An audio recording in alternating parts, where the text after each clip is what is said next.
ちょっとさや、いつまでお化粧しているの？早くしないと遅れるわよ。わかってる。もう少し。私は洗面台の鏡を見ながら、慣れない化粧に手こずっていた。はい、これ、大事なものでしょ？あ、そうだった。玄関で母が手渡してきたのは、社員バッジ。今日から入社する会社のものだ。本当にそそっかしいわね。ごめん。じゃあ、行ってきます。私は駆け足で家を出た。私の名前は田村さや。先月大学を卒業したばかりの22歳。いよいよ今日から新社会人だ。大学3年生の頃から懸命に取り組んだ就職活動。その甲斐あって大手企業に就職することができた。しかし、希望していた営業職というのは叶わず、事務職での採用。営業の方が5万もお給料がいいのになぁ。というのが本音ではあるが、入社できただけまずはよしとしよう。真面目にやってれば、そのうちチャンスが巡ってくる。私がこう考えるのには、訳があった。私は幼い頃に父を亡くしている。以来、母と私の二人暮らし。父のいない生活は、寂しくなかったといえば嘘になるけれど、元気で明るい母との生活は毎日楽しかった。大丈夫、なんとかなる。悪いようにはならないよ。私が落ち込んだ時、母はいつもそう言って励ましてくれた。単純な私はその一言で、そうだ、なんとかなる、と思えるのだ。私はそんな母のことが大好きで、心から大切に思っている。そうは言っても家計は厳しく、大学の学費はアルバイトをして賄った。お父さんが残してくれた貯金があるから、学費の心配はしなくていいのよ。と言ってくれたが、それは母のために取っておきたかった。少しでも多く稼いで、早く母に楽をさせたい。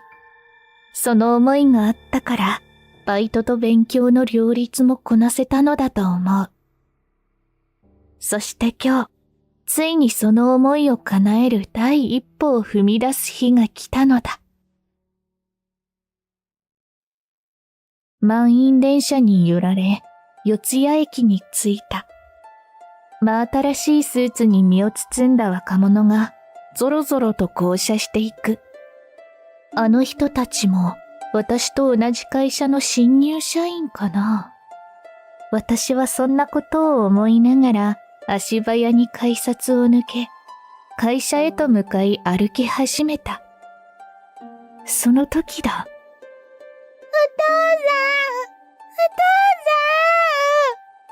ん、子供の声が聞こえた。振り返ると、幼稚園児くらいの女の子が大泣きをしている。私は立ち止まり、その女の子を見つめた。迷子？たくさんの人が行き交う大通り。しかし、誰一人として女の子のことを気にして足を止める人はいない。いけない。私も早く行かないと入社式に遅れてしまう。私はそう思い、女の子に背中を向けたが、お父さん！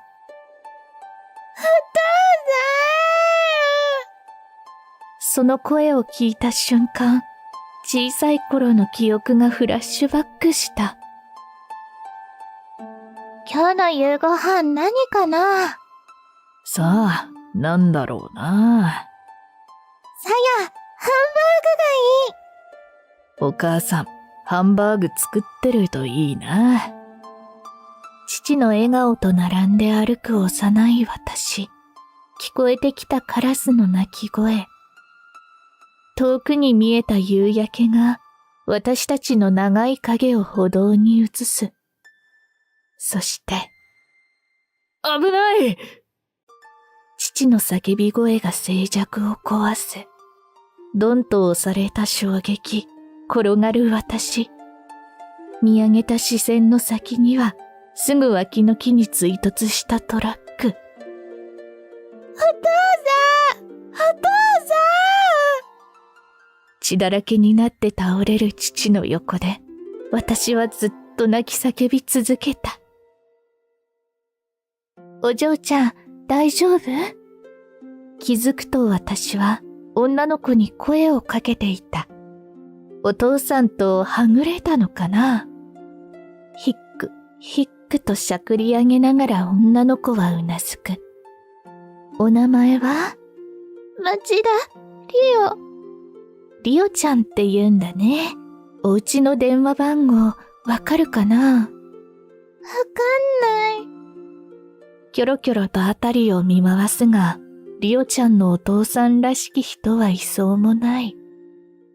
どうしよう。私は腕時計を見た。入社式の時間が迫ってきている。しかし、このままにはしておけない。わかった。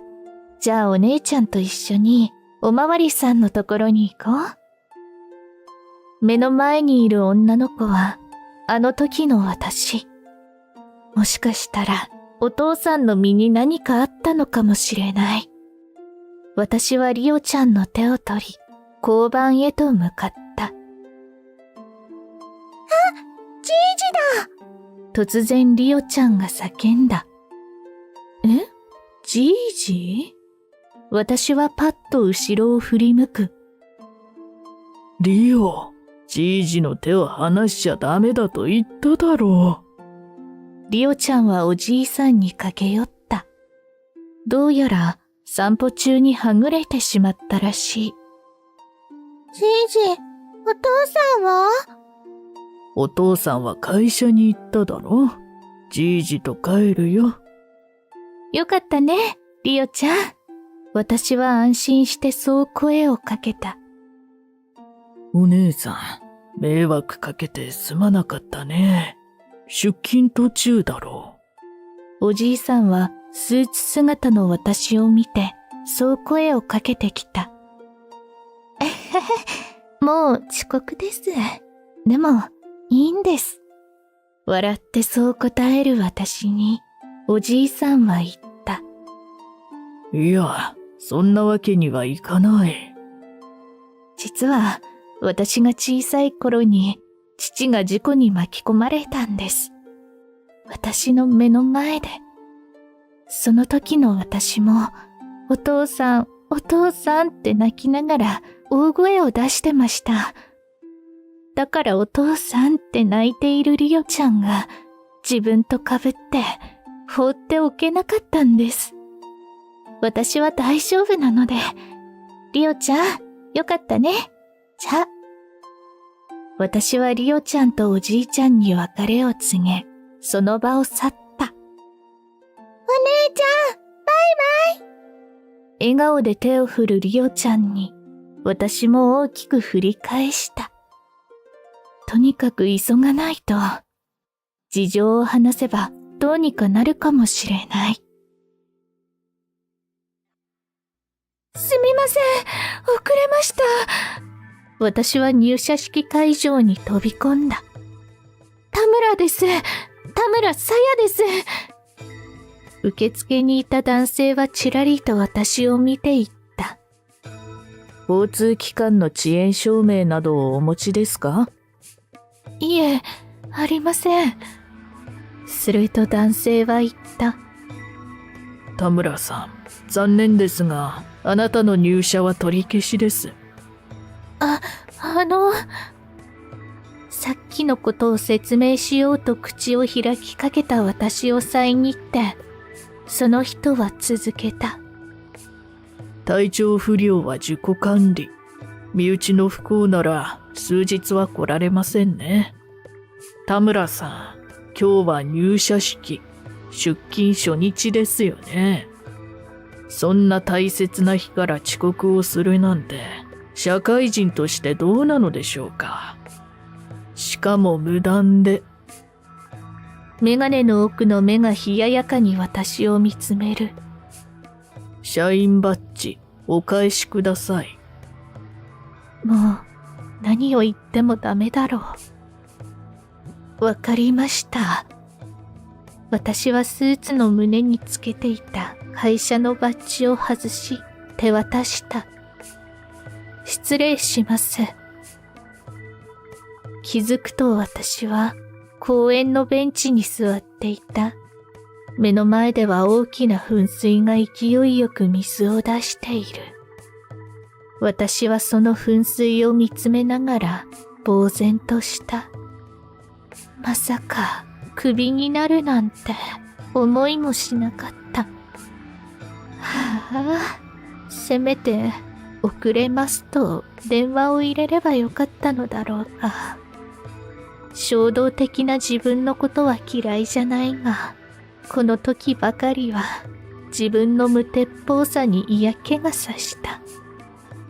帰ったらお母さんになんて言おう。はあ、と大きなため息をついて頭を抱える。お姉ちゃん、ありがとう。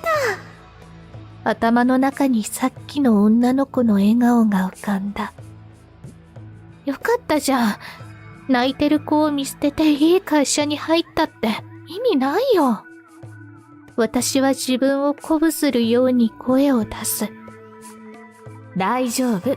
なんとかなる。悪いようにはならないよ。母の言葉が胸の中に響く。なんとかなる。私は一人大きな声でそう言い、自宅へと向かった。ただいま。あら、そうよ。ずいぶん早いのね。母はそう言って私を見たが、何かを察知したようだった。どうしたの？私は下を向いたまま言った。お母さん、私、会社初日でクビになっちゃった。ごめんね。私はなるべく明るく伝えた。でもやっぱり涙が出てきた。だって悔しい。必死に努力して内定をつかんだ大手企業。いつか必ず営業職になって、少しでも多く稼いで、お母さんに楽をさせてあげたい。そう思って頑張ってきたのに。すると母が私の頭を優しく撫でた。また次見つけりゃいい。なんとかなる。なんとかなる。涙を流す私の前で、母はいつものように笑ってそう言った。今日はとんかつ。絶対に勝つわよ。さや、お母さん仕事に行くから洗濯物干しておいてくれる？翌日、少し腫れぼったい目をこすりながら、私は返事する。はーい。庭に出ると春の日差しが暖かかった。いい天気だ。洗濯物を干し、朝食を済ませると、私はお父さんの遺影に手を合わせた。お父さん、これからしばらくハローワークが良いです。いい仕事に巡り会えるよう力をください。チーンと鈴を鳴らし、気合を入れる。よっしゃー！私は勇んで玄関のドアを開けた。その時だった。一台の黒塗り高級車がうちの前に止まった。見慣れない高級車に私はドキリとした。何？うち？私はいぶかしげな顔で車を見る。すると後部座席の窓ガラスが開いて声がした。お姉ちゃん！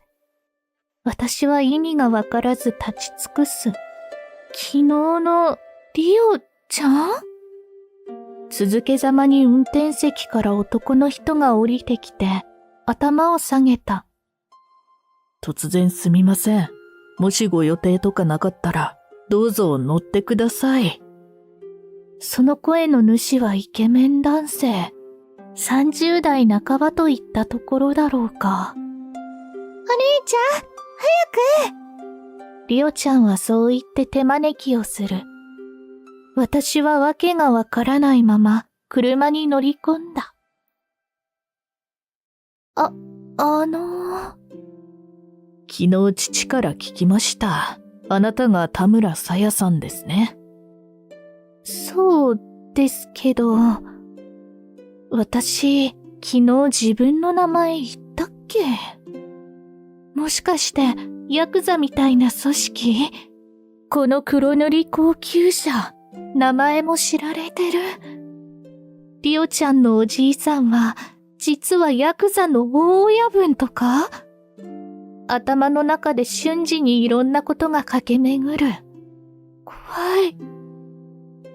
ごめんね、驚かせて。私の様子に苦笑しながら、男性が話し始めた。昨日、迷子になっていたリオを親切なお姉さんが助けてくれたって、父から聞いたんです。その時父は、君のスーツについていたうちの会社のバッジを見た。遅刻だと君が言っていたから心配になって問い合わせたら、初日にクビにしたって言うじゃないか。はあ。何の話？はは、ごめん。昨日リオと一緒にいたのは、君をクビにした三橋商事の会長でね。僕の父なんだ。僕はそこで社長をやってる。ようやく理解した私は思わず大声が出た。会長は時間に厳しい人でね。社の方針で遅刻は厳禁なんだ。